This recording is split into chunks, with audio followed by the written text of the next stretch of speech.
So the thing I struggle with the most with teaching is getting people to sort of see their potential. I struggle with it because I myself I feel that I've progressed a lot in my life. I grew up being in special ed for many years of my early years. I also, I was the last at running and doing exercises and all that kind of stuff in my elementary school. I was in a country school with 80 kids. We were 4 hours from any, university.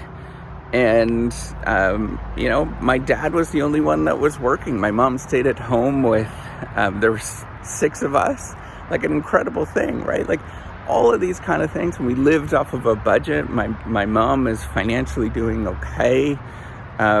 We're doing financially okay at this moment, and they were able to do those kind of things because I heard no a lot growing up. But here's the thing that I really struggle with is I see so much human potential, right? So, and the reason why I see so much human potential is that I've done it, right?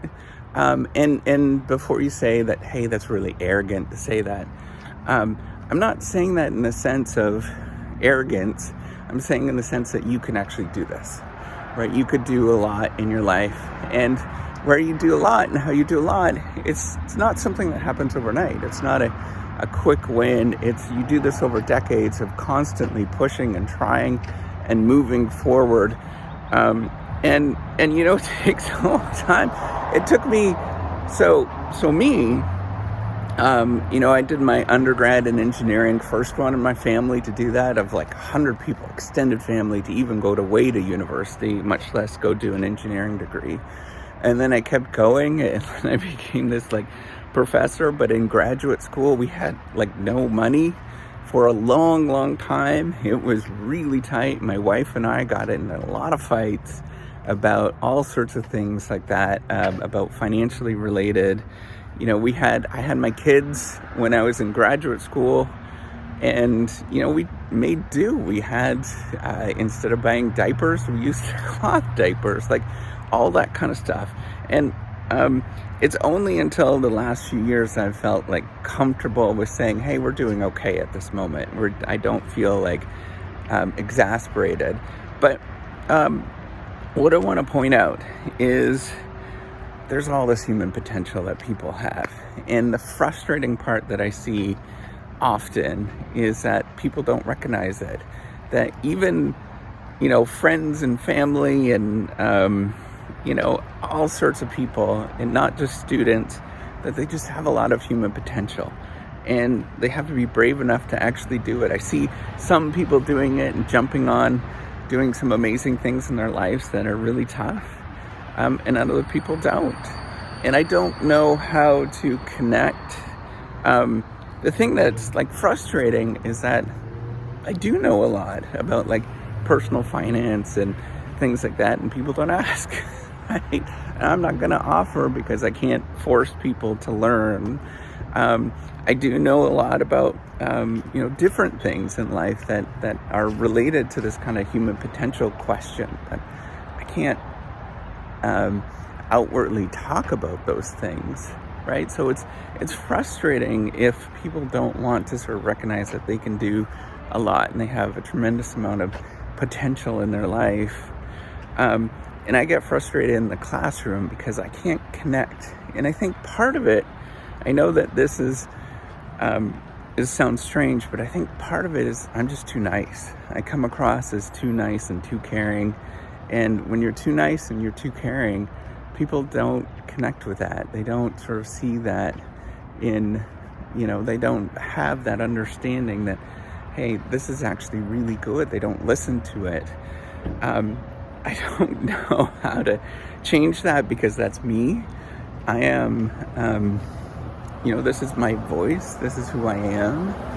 And so I don't know how to actually come across in a way that connects. Now, part of me realizes that you can't help everybody, right? But part of me actually wants to, and that's the thing that I really struggle with. I know that there's this 80-20 rule. You might have heard of it, right? So 80% of the work gets done by 20% of the people, and that's true. of all distributions. You look at it, this is one thing that you become painfully aware of when you start looking at real people doing real things, in the numbers. You see this. However, that means that there's 80% of the people that can do some really cool things out there that are not doing it. And, why is that? That's the more interesting thing. And we could throw up our hands and say, I can't help you and all of those kind of things, but that's not what I want to do, right? Like I see the potential. I see that people can do some really cool things in their life and they just have to actually want to do it. But that's the thing. You have to actually want to do it. And I struggle. One of the biggest challenges we face as educators in general is, how do you connect? How do you get people to understand that they have a tremendous amount of potential and see that they can actually do more than what they're currently doing, and it just requires 30, 40, 50 years of work? Sounds tough, right? And it is.